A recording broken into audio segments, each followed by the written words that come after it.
नमः शिवाय। सनातन धर्म की जय हो। नमस्कार दोस्तों, आज हम आप लोगों को एक कथा का श्रवण करा रही हूँ। इसे बहुत ही शांत एवं प्रसन्नचित मन से सुनिएगा। दोस्तों, यदि चैनल पर नए हैं तो कृपया चैनल को सब्सक्राइब करके बेल आइकन को प्रेस कर लीजिए, जिससे आप सदैव सनातन धर्म से जुड़े रहेंगे। दोस्तों, प्राचीन समय की बात है। एक गांव में हरिहर नाम का गरीब किसान रहा करता था। किसान के घर में बहुत समय के बाद एक लड़का पैदा हुआ। किसान और उसकी पत्नी बहुत खुश थे। सभी आसपास के लोग हरिहर को बधाई देने के लिए आ रहे थे। तभी बाहर से एक साधु ने भिक्षा के लिए आवाज लगाई। किसान के घर में आज खुशी का दिन था, इसलिए उसने साधु महाराज को अंदर बुला लिया और उन्हें बैठने के लिए कहा। जब साधु महाराज बैठ गए तो हरिहर ने साधु महाराज से कहा, महात्मा जी, हमारे घर में बहुत समय के बाद बच्चा पैदा हुआ है। आप कृपया करके इसका नामकरण कर दीजिए। साधु ने जैसे ही बच्चे को अपनी गोद में उठाया, तभी साधु ने देखा कि बच्चे की बाजू पर एक निशान बना हुआ है, जो राजयोग को दर्शाता है। बाजू के ऊपर निशान देखकर साधु हैरान रह गया। किसी ने जब साधु को हैरान देखा तो हरिहर ने कहा, महात्मा जी, क्या बात है? आप इतना परेशान क्यों नजर आ रहे हो? साधु ने कहा, बेटा, मैं परेशान नहीं हूँ, बल्कि मैं तो बहुत खुश हूँ, क्योंकि तुम्हारा बेटा बहुत किस्मत वाला है। तुम्हारे बेटे की किस्मत में राजयोग लिखा है। हरिहर ने कहा, महात्मा जी, मैं आपकी बात समझ नहीं पाया। क्या आप कहना चाहते हैं? साधु ने कहा, बेटा, तुम्हारा पुत्र एक दिन राजा बनेगा। इसका विवाह 14 वर्ष की आयु में इस राज्य की राजकुमारी के साथ होगा और फिर यह इस नगर का राजा बन जाएगा। साधु की बात सुनकर हरिहर बहुत खुश हुआ। जब गांव के लोगों को पता चला कि हरिहर का बेटा एक दिन इस नगर का राजा बनेगा, तो सभी लोग उसको देखने के लिए आने लगे। उसी दिन क्या हुआ, नगर का राजा शिकार के लिए निकला। नगर का राजा हिरण का शिकार करता करता काफी दूर निकल गया, लेकिन हिरण राजा के हाथ नहीं आया।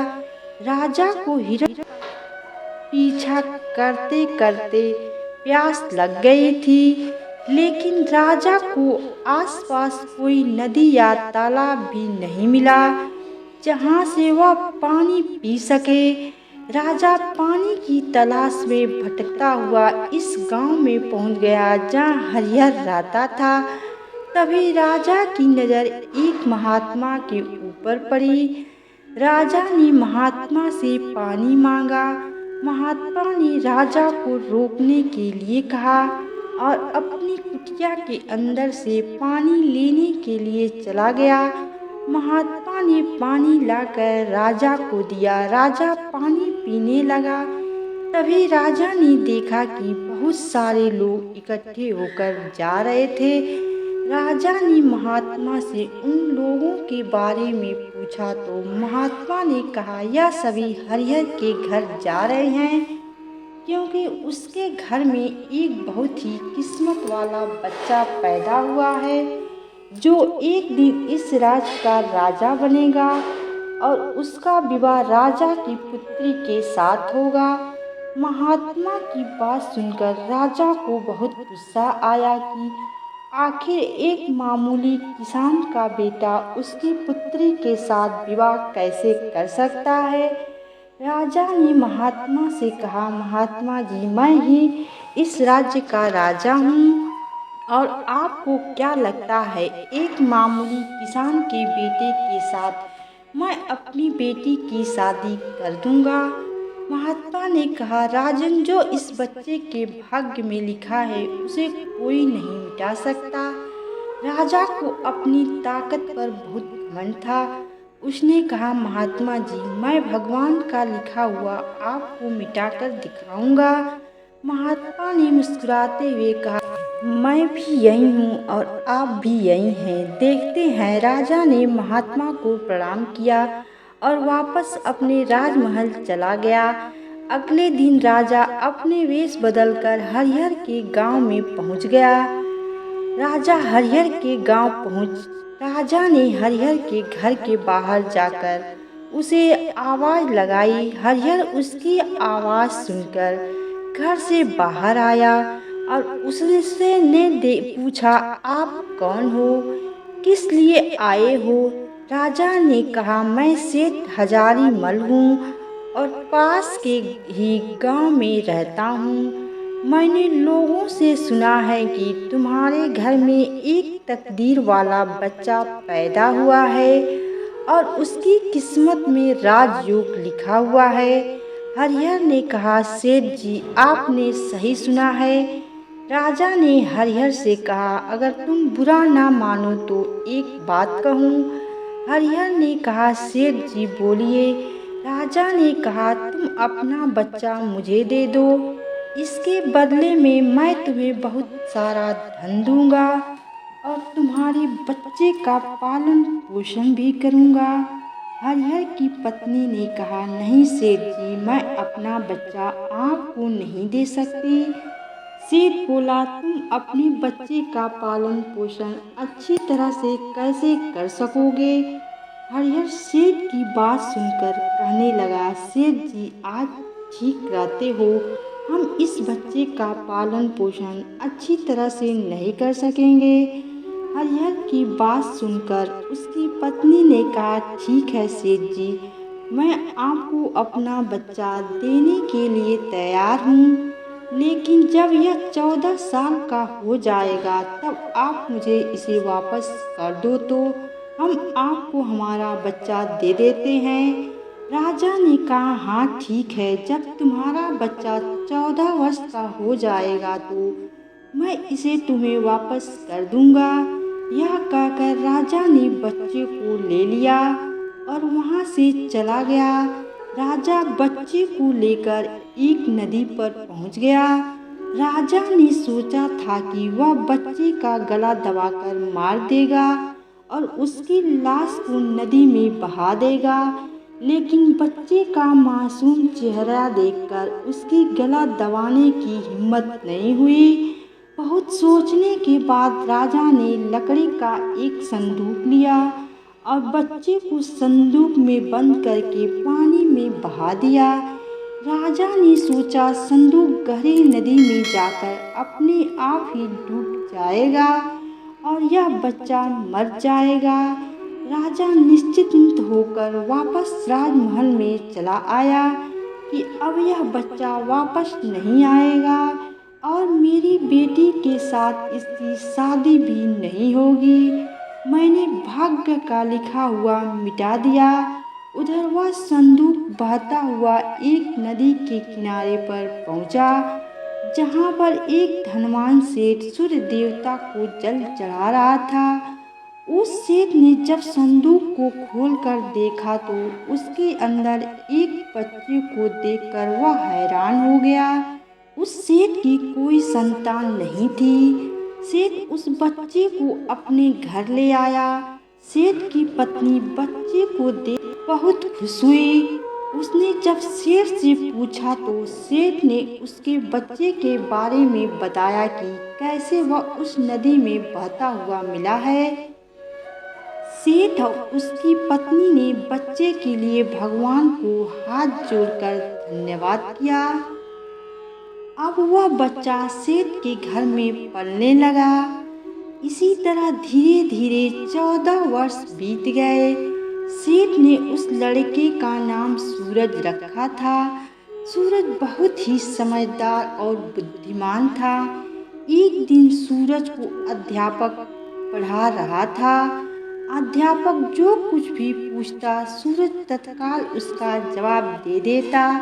यह देखकर अध्यापक ने सूरज को कहा, तुम तो बहुत ही समझदार और ज्ञानी हो, आगे चलकर बहुत बड़े आदमी बनोगे। अध्यापक सूरज की प्रशंसा कर ही रहा था तो कि तभी वहाँ से वही राजा गुजर रहा था जो किसी दूसरे राज्य में किसी काम से जा रहा था। राजा ने जब सूरज की तरफ देखा तो राजा वहीं पर रुक गया। राजा ने सूरज से पूछा, तुम कौन हो और कहाँ रहते हो और तुम्हारे पिताजी का नाम क्या है? यह पूछकर राजा वहाँ से चला गया। अपना कार्य करने के पश्चात राजा जब वापस आया तो वह सेठ के घर गया और उसने सेठ से कहा, तुम्हारा बेटा बहुत ही समझदार और बुद्धिमान है। सेठ ने राजा की बात सुनकर कहा, महाराज, मैं इसका असली पिता नहीं हूँ। मैंने तो उसे सिर्फ पाला है, लेकिन वह मेरे लिए बेटे से भी बढ़कर है। राजा ने सेठ से पूछा, तो फिर यह लड़का आपको कहाँ से मिला? फिर सेठ ने राजा को सारी कहानी कह सुनाई। जब राजा ने सेठ की बात सुनी तो वह चौंक गया। राजा समझ गया था कि यह बच्चा वही है जिसे मैं 14 साल पहले नदी में बहा दिया था। राजा और सेठ अभी बातें कर ही रहे थे कि वहाँ पर सूरज आ गया। राजा ने सूरज को देखा तो उसने सेठ से कहा, सेठ जी, मुझे आगे किसी काम से जाना है। अगर आप अपने बेटे के हाथों मेरी एक चिट्ठी महारानी तक पहुँचा दो तो मैं उसको सोने की 100 मोहरें दूंगा। सूरज ने यह सुनकर राजा से कहा, महाराज, क्यों नहीं, मैं आपकी चिट्ठी जगह पर पहुंचा दूंगा। राजा ने चिट्ठी में चुपचाप एक संदेश लिखा और चिट्ठी के ऊपर मुहर लगा दी और चिट्ठी सूरज को पकड़ा दी। सूरज चिट्ठी लेकर चला गया। सूरज चलते चलते एक घने जंगल से गुजर रहा था कि वह रास्ता भटक गया।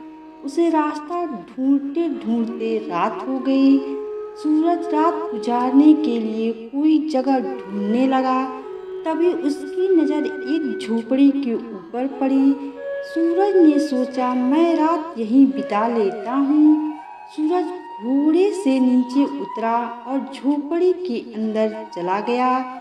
जब सूरज अंदर गया तो उसने देखा कि एक बुजुर्ग माता खाना बना रही थी।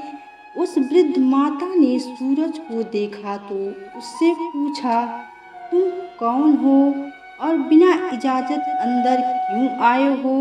सूरज ने अपने बारे में बताया कि वह रास्ता भटक गया है और रात गुजारने के लिए यहाँ पर आया है।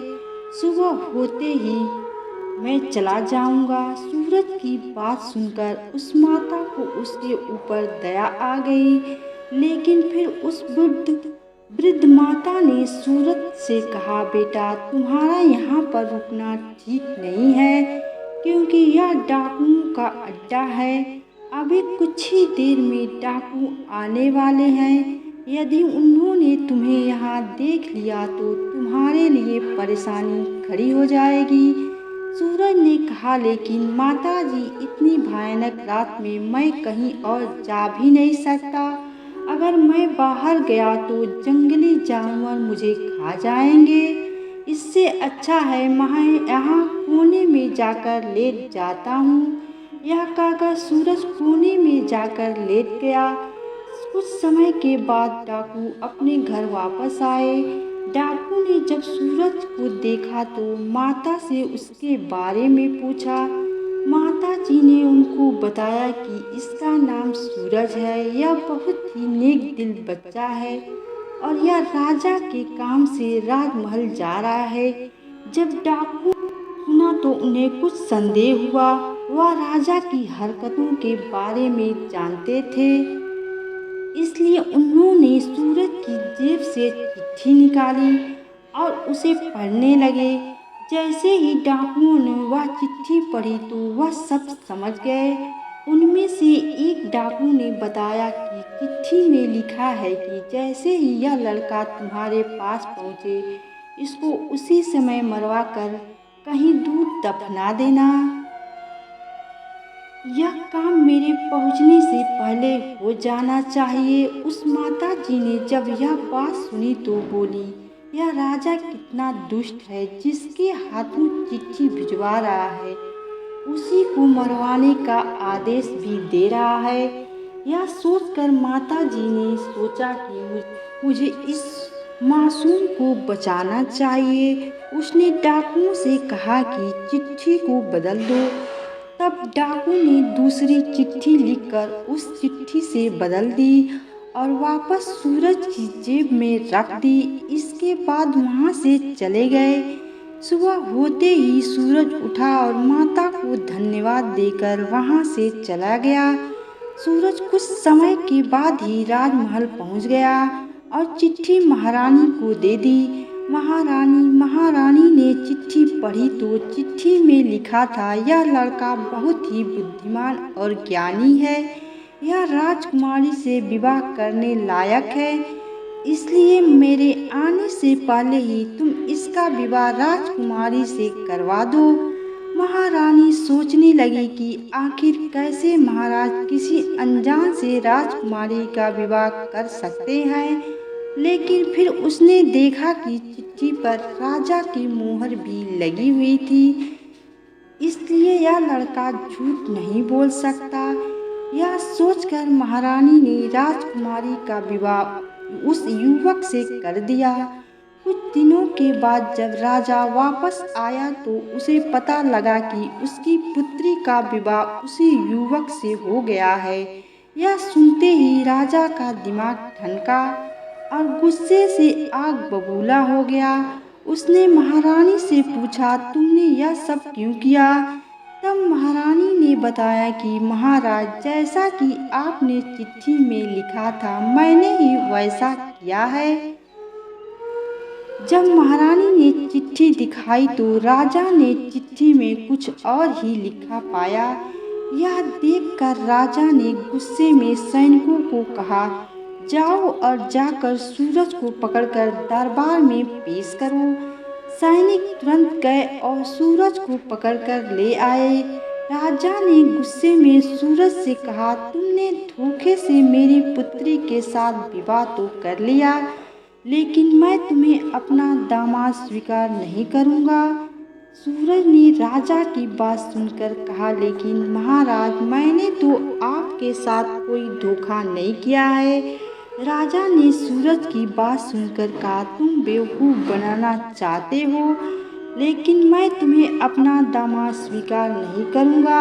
अभी दोनों की बात चल ही रही थी कि एक सैनिक ने आकर राजा से कहा, महाराज, बाहर एक महात्मा आए हैं, वह आपसे इसी समय मिलना चाहते हैं। राजा ने महात्मा को अंदर लाने का आदेश दिया।